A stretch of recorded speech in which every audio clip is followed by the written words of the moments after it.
everyone. Welcome to our course 510 in the Wine and Beverage Masters Management Program. This course is officially titled New World Northern Hemisphere, but you may recall in the residency we discussed how we are actually trying to get away from that language of Old World, New World, and be more specific or use the term younger countries. So in this course, we will cover the USA, Canada, and Mexico. So it's really only 3 countries, but when you think about the USA and just how much wine we produce, there's really a lot of material. So first of all, this is the welcome video, and I'll try to keep it brief. It's really just to say hello and welcome you. I'll talk a little bit about the course, a brief overview, a little bit about the books and the readings for the course in general. And then in the short framing video, which is also part of Module 1, I'll talk a little bit more about that module and getting started. So again, welcome everyone.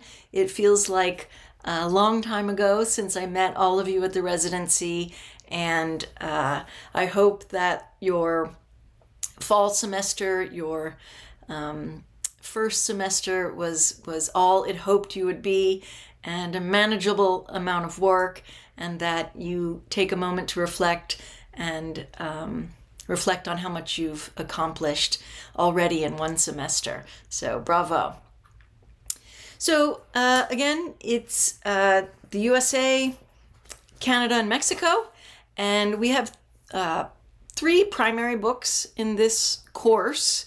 Of course, I'm such a visual person. I like to show them to you. Bear with me here. I'm pretty certain that you already used the atlas, the Hugh Johnson and Jancis Robinson's atlas. It's really, really great. I'm a big believer in studying maps as you try to learn the geography of the wine world. And also a book that is harder to get. We have it at the library at the CIA, but this is another book that Jancis Robinson wrote, and it's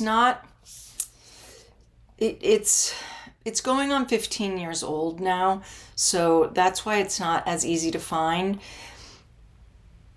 I think what I want to say about this is that this book I still like using it as a secondary to the atlas because it really has a lot of very accurate history and a lot of really important steps in the trajectory of the US wine industry. So sure, of course, it's getting older and there's a lot more wine appellations. There's a lot that has changed across the USA.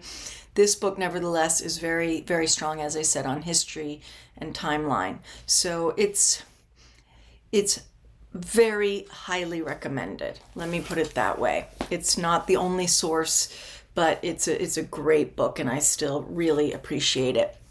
The other book that we're going to use is a book by a writer named John Bonet.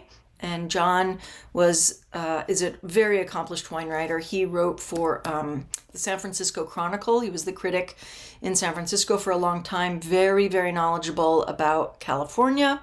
And you can look him up. He's prolific. He's written a lot. He writes for Punch magazine. He's written for the New York Times. He's written a couple of wine books. And in fact, in a subsequent semester, not to get too far ahead of myself, we're also going to use his book on France. So, but this is a great book. It's also not brand new, but it's a very compelling book about changes in the California wine scene. So those are the primary books, everyone. There will also be supplemental and optional readings posted on the site sometimes, and you're welcome to read those. And as I always say to graduate students, if you ever come across anything that you find really interesting and meaningful and appropriate to our studies, never hesitate to send it to me, and I'll post it on our site so we can all have a look. A little bit of collaboration there would be super.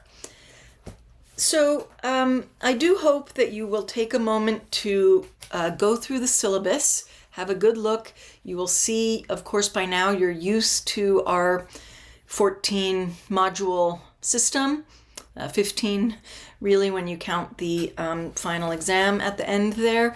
And you can have a look at my welcome letter and a look at the learning outcomes. And of course, most students are keen to look at the assignments and the assessment measures. So in this course, we have some interactive activities, and those are usually in the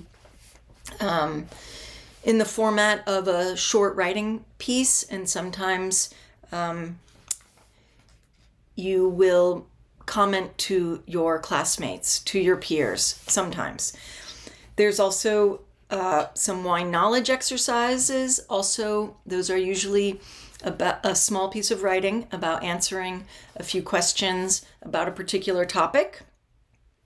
There is one quite scholarly academic essay in this class. It's really a research paper, and we will provide you with some inquiry prompts, and you can pick one of many and do research and develop a scholarly paper. So that is a big assignment.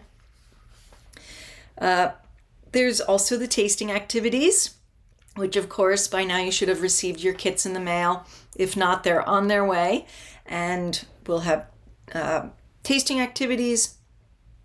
There are two what are called fieldwork exercises.